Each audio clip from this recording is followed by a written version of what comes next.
Ջեխնոց բալուս, ոնց եք, մտածում էիք մոռացել եմ ձեզ, չէ, արխային,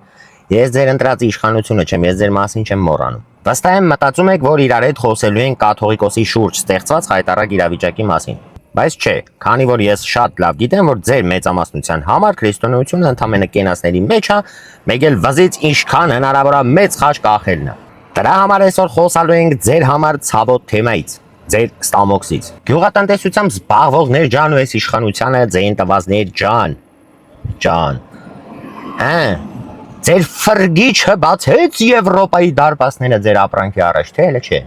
տեսակ ձեր փրկչի հարցազրույցը ռուսական ալիքների լրագրողներին, լրագրողը հարց է տալի, ասում է հանրաքվե անց եք կազմելու, վերջապես կողմնորոշվել եք գնում եք ԵՄ, թե մնում եք ԵԱՏՄ-ում, ինչին ի պատասխան ձեր փրկիչը ասում է մենք ոնց կանանք հանրաքվե անցկացնենք, եթե մենք մեր ժողովրդին ընտրության հնարավորություն չենք տալի, այսինքն այս բանին բացի ԵԱՏՄ-ից